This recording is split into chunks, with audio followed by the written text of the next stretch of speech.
Good morning, everybody. Welcome to episode 116. I'm Kelly, your hostess, and this is Loch Briar Knits, a knitting podcast.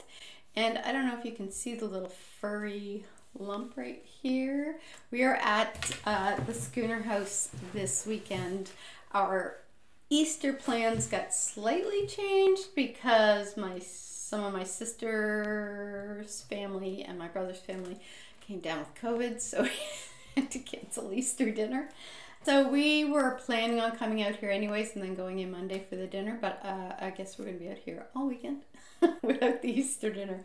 My husband is out right now, so I do the dog. I didn't want to shut the door because I didn't want the dog standing outside the door whining. So after my husband, I think my husband's on the way home now, so when he gets back I will put her out and close the door. But for now, welcome everybody. That was a long intro. It is April 15th. It is a beautiful sunny day, so I've got some nice light coming in here now, so I really wanted to get this done, and that'll kind of give me the weekend to edit it.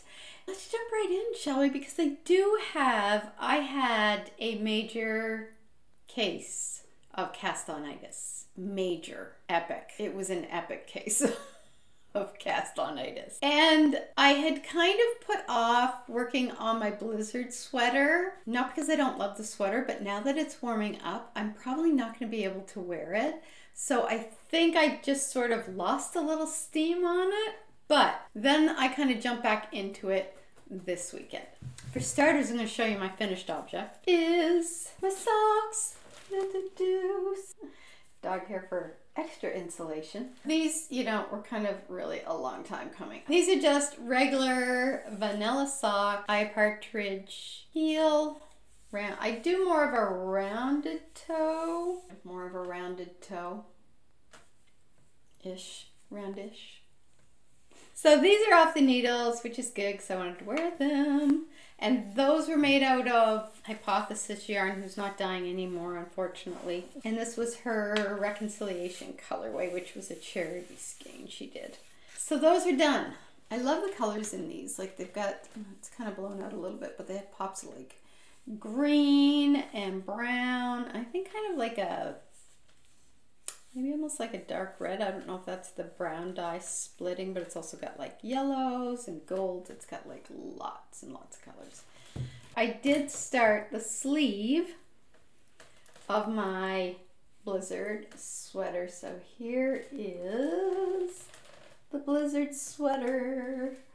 Da-da-da. So I did start the sleeve yesterday. So I have to do, I think I have 1, 2, 3, 4, 5, 6. So I have 7 more decreases to do. And right now, I think that's looking like a pretty good width. I have like bigger arms, upper arms, but then I have skinny forearms.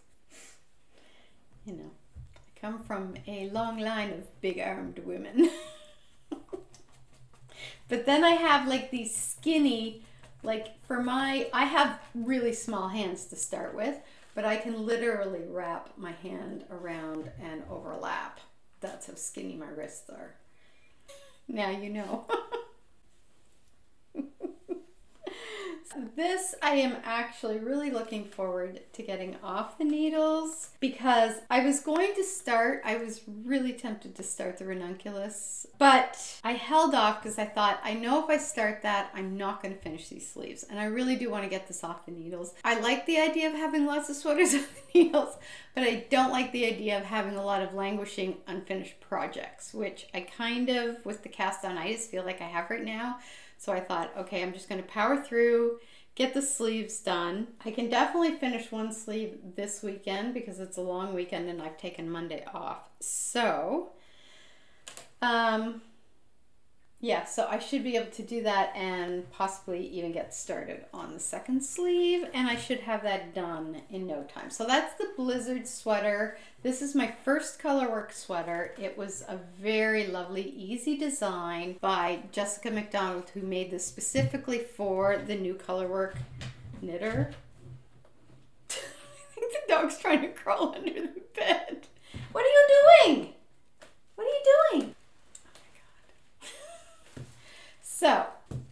is kind of probably going to get most of my attention this weekend, I hope. Fingers crossed. But I did cast on 1, 2, 3 new things, and I did some work on my For Your Fade.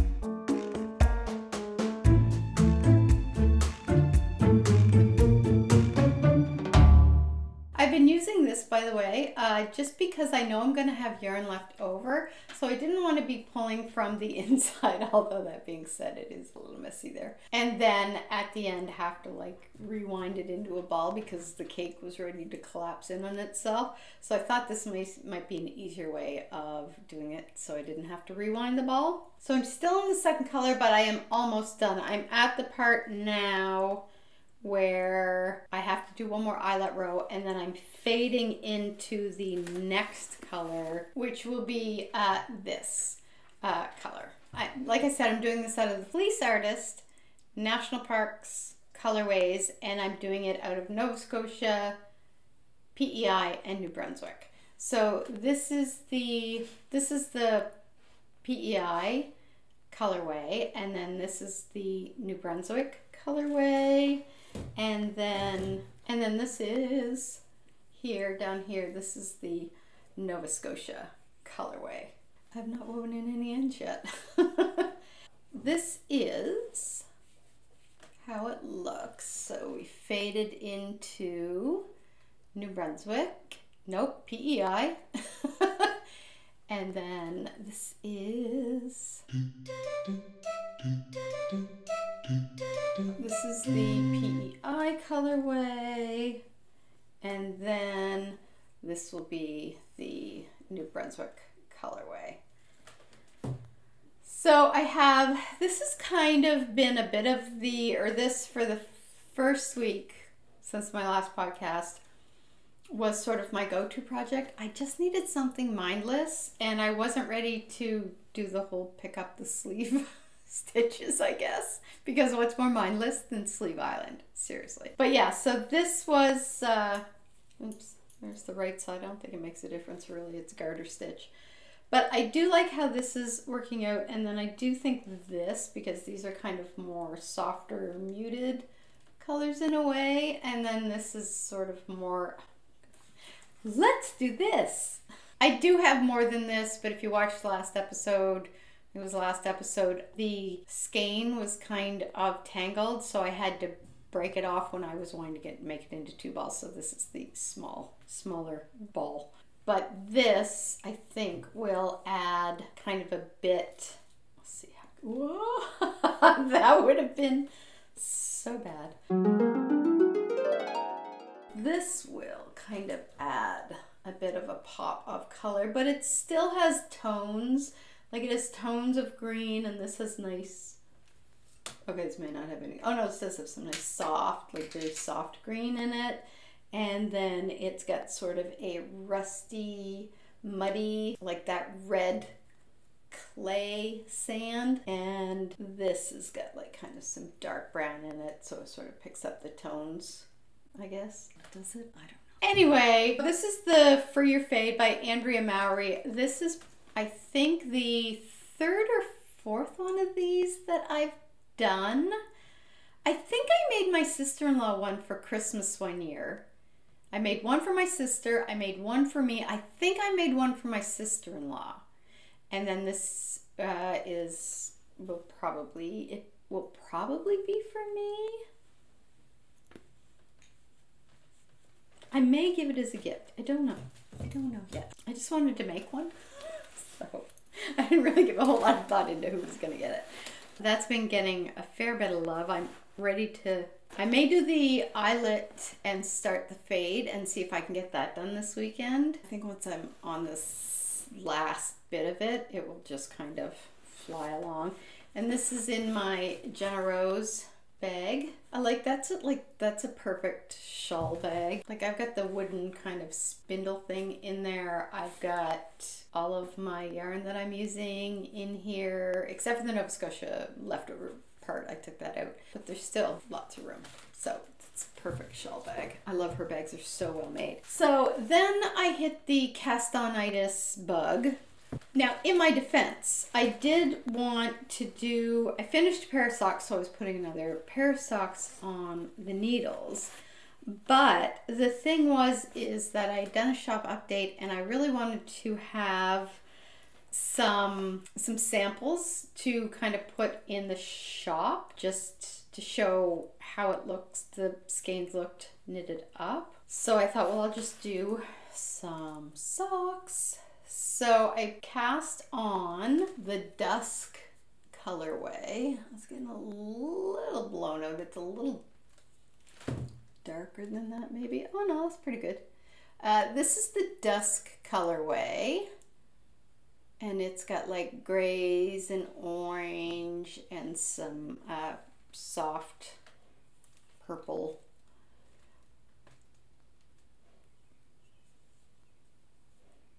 And oh, there you go. I did a German twisted cast on for that, which I'm doing now for pretty much all of my cast ons, mostly because number one, I like it, it's a stretchy cast on, and number two, if I don't do it regularly, I forget how to do it. So I didn't get too much done on this because then I was thinking I wanted to try knitting socks on a circular needle so that I have like an option, because I like magic loop, that's kind of my go-to, but sometimes I just don't want to be flipping back and forth from one needle to the other the way that you do with magic loop. So I thought, I wonder if I can get used to doing it with the small circular needle, if I can, and then I can just like knit in the round. So I thought, well, I'll cast on another one of the colorways. So that's the, oh my God, I'm dropping everything. So that's the balled up Dusk skein. That's not the whole skein, I split it in two. Then I thought, well, okay, I'll try the circular needle and see how that feels. So I caked up Campfire Stories, which is this one here, and I think that one sold out. And then I put it on my circular. Now I knit my socks on size 0, which I think is 2mm. Oh, I don't have the thing in there. I think that's 2mm, or it's 1.5mm. I forget, because I like to have I find if I have a tighter gauge, my socks last longer, and also I have small feet. So I cast those on, and this is, I don't find it too bad. Sometimes my hand will start getting a little tired, and then I'll just kind of like do some stretches with it, and then that seems to help. This is how that colorway knits up. Get that out of the way. I really like that. I love the color play on that. And then one of the viewers, sorry, I forgot to check before I started podcasting, but mentioned that Crazy Sock Lady has a good tutorial on how to do the heels for if you're doing circular socks, because I have no clue. So I'm going to check that out when I get down to that point. Right now I'm just kind of doing the knitting. So that was the second new cast on. And then I thought the other skein of yarn that, well, I had two other skeins that I caked up that were new in the shop that I wanted to do samples for. But I thought, I've got 2 socks on the go, so I'll do like a 1 skein shawl for the birch colorway, which is one of my absolute favorites. So here's the birch colorway, skeined up. And I can't show you how it looks knit up because here's what I decided to do. It's the Must Love Garter shawl. It's a one skein and 1 mini shawl. So you start off, I'll put a picture of it, I guess here. So the mini gets put in the first part, and then the rest of the shawl is all the full skein.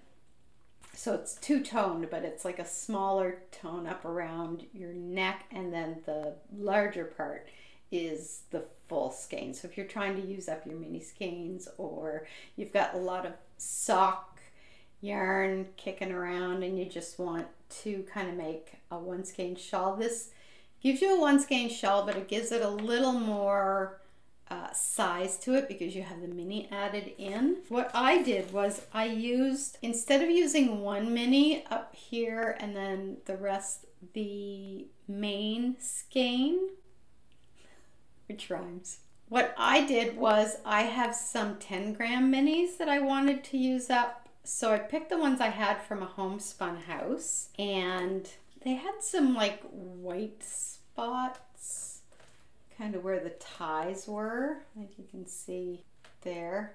I don't think it's gonna make that much of a difference really. There's areas where you can you can kind of see the little white bits showing up, but I think once you have that wound around your neck, you're probably not gonna notice. Seriously. What I decided to do though is I am going to take this. I am going to have this 10 skein be the top part.